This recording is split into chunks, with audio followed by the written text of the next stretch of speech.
आज का एक टॉपिक बहुत अच्छा टॉपिक मैं लेके आया हूँ। लोगों को बहुत मिथ रहता है इस टॉपिक के बारे में कि हमें प्रोटीन लेना चाहिए या लेना चाहिए मास गेनर।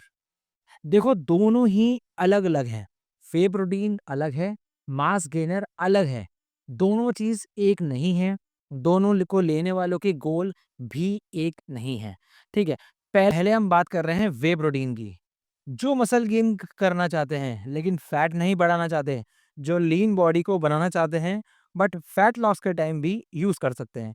या जो बिगिनर्स हैं और इंटरमीडिएट हैं, वो भी प्रोटीन को यूज़ कर सकते हैं। इसके अंदर फैट भी कम है और आपको कैलोरीज़ भी कम देखने को मिलती है प्रोटीन के अंदर। हमार को प्रोटीन की डेली नीड होती है। हमें अपनी बॉडी को प्रोटीन कैसे ना कैसे करके देना ही होता है। अगर आप नॉन वेजिटेरियन हैं, तो आप अंडा, चिकन, मीट या फिश से आप इसको कंज़्यूम कर सकते हैं। अगर आप वेजिटेरियन हैं, आप इसको दूध से कंज़्यूम कर सकते हैं, दही से कंज़्यूम कर सकते हैं, सोया, सत्तू ऐसे बहुत सारी चीज़ें हैं, दालें, आप उसको वहाँ से कंज़्यूम कर सकते हैं।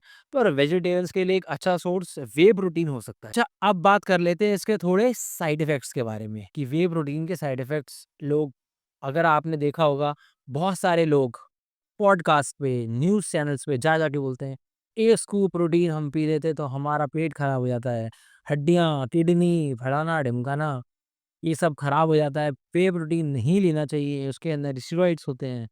रुक जाओ भाई, रुक जाओ। कुछ भी ज़्यादा लेने से एसिडिटी, ब्लोटिंग या किडनी पर प्रेशर बढ़ सकता है। अगर आपको पहले से ही किडनी का इश्यू है, तो आप व्हे प्रोटीन ना लें, क्योंकि वो दूध नहीं पचता, जिनको दूध से एलर्जी है या जब वो दूध पीते हो तो उनको ब्लोटिंग या पेट खराब जैसी समस्या आ जाती है। वो पी सकते हैं आइसोलेट प्रोटीन। आइसोलेट प्रोटीन से उनको लैक्टोज़ वाली जितनी भी समस्याएँ हैं, वो नहीं होंगी। अच्छा, अब बात कर लेते हैं थोड़ी मास गेनर के लिए। मास गेनर के जो लोग मास गेनर ले रहे हैं या लेना चाहते हैं या पूछ रहे हैं, जो मुझसे पूछ रहे हैं कि mass gainer sir mass gainer बता दो। बात करते हैं आज थोड़ी मास गेनर के बारे में। मास गेनर किसको लेना चाहिए? जो बहुत ज़्यादा पतले हैं, जिन्हें वेट और साइज़ कभी नहीं बढ़ता, जिन्हें डेली कैलोरीज़ नेचुरल फूड से तो मिलती ही नहीं है। उन लोगों को मास गेनर लेने की ज़रूरत पड़ती है।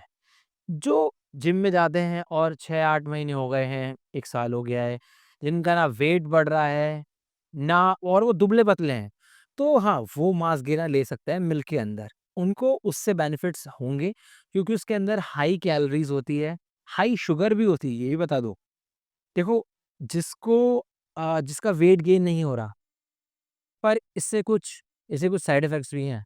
अच्छा, ये क्यों लेना चाहिए? आपको मास गेनर क्यों लेना है? हाई कैलोरी सप्लीमेंट्स है, ठीक है? कार्ब्स, प्रोटीन, फैट्स का मिश्रण है, क्विक वे टू गेन है, यूज़फुल है आपके पतले बॉडी के लिए, जिनको मोटा होना है, जिनको अपना मेटाबॉलिज़्म फ़ास्ट करना है, उनके लिए है ये। कि साइड इफ़ेक्ट्स की बात मैं आपको बता देता हूँ। जल्दी ही फैट गेन तो हो जाता है, अगर आप सही वर्कआउट करते हैं तो। शुगर कंटेंट ज़्यादा होता है, पीते ही एकदम स्पाइक। ठीक है, तो थोड़ा ध्यान रखो कि भाई शुगर जिसमें कम हो और कार्ब ज़्यादा हो तो वो अच्छा रहेगा आपके लिए। डाइजेशन इश्यूज़, एक्ने प्रॉब्लम और लेथार्जिक फ़ील कराता है आपको मास गेनर। अगर आप इसको लॉन्ग टर्म यूज़ कर रहे हो तो और अगर आप इसको बिना एक्सरसाइज़ के यूज़ कर रहे हो, तो आपका अनहेल्दी फैट भी आपकी बॉडी में आके चिपक जाता है। जो अनहेल्दी है, जो आपको आगे जाके दुःख ही देगा। मुझसे पूछा गया था कि व्हे प्रोटीन हमें कब-कब लेना चाहिए? इसके ऊपर मैं पहले से ही वीडियो बना चुका हूँ बट चलो फिर से एक बार बता देता हूँ कि भैया आपको कब-कब व्हे प्रोटीन लेना चाहिए। तो देखो, लेने का सही समय तो वर्कआउट के 15 से 30 मिनट के बाद लेना सबसे अच्छा होता है। जब डेली व्हे प्रोटीन की रिक्वायरमेंट पूरी नहीं हो रही है, तो आपको व्हे प्रोटीन लेना ज़रूरी हो जाता है क्योंकि हमारे इंडियन डाइट में व्हे प्रोटीन कहूँ तो प्रोटीन सॉरी प्रोटीन बहुत कम है। आपको दाल, चावल, रोटी से कभी भी प्रोटीन नहीं मिल सकता उतना जितनी आपकी बॉडी को रिक्वायरमेंट है। आप चिकन खा लोगे, मीट खा लोगे, फिशेज़ खा लोगे, पर कितना खा लोगे? आप खाओगे ये सब आपके साथ उसके अंदर कैलोरीज़ भी तो आएँगी। और अभी क्या है, इंडिया का जो मौसम है वो हर 6 महीने 8 महीने में चेंज होता रहता है। तो ये भी एक चेंज है कि आपको उतना चिकन या मीट ब्लोटिंग भी कर सकता है, आपको डाइजेशन इश्यू भी कर सकता है। तो व्हे प्रोटीन एक बहुत अच्छा और सस्ता जुगाड़ है आप लोगों के लिए। तो व्हे प्रोटीन का एक्सरसाइज़ के बाद आप ले सकते हो, या एक तो ये लेना ही लेना है, 15 से 30 मिनट बाद आप व्हे प्रोटीन ले लो। एक नाइट में लेके आप सो जाओ ओमेगा 3 के साथ, तो ये भी आपको बहुत अच्छा रिज़ल्ट देगा, क्योंकि उससे ग्रोथ हार्मोन बढ़ता है। व्हे प्रोटीन के बेनिफिट्स क्या-क्या हैं? व्हे प्रोटीन के बेनिफिट्स देखो हैं तो बहुत सारे, बट कुछ मैं आपको बता देता हूँ यहाँ से। मसल रिपेयर ग्रोथ में बहुत मदद करता है, लीन मसल बनाता है, फैट को कम करता है, ईज़ी टू डाइजेस्ट है, और कन्वीनिएंट प्रोटीन सोर्स है। कन्वीनिएंट प्रोटीन सोर्स है थोड़े से इसके ना साइड इफ़ेक्ट्स के बारे में बात कर लेते हैं, क्योंकि हर चीज़ के साइड इफ़ेक्ट्स होते हैं। थोड़ा इसके बारे में बात कर लेते हैं। गैस हो सकती है अगर आपको डाइजेस्ट नहीं होगा तो। एसिडिटी हो भी सकती है और नहीं भी। एसिडिटी भी हो सकती है अगर आपको डाइजेशन इश्यू है तो।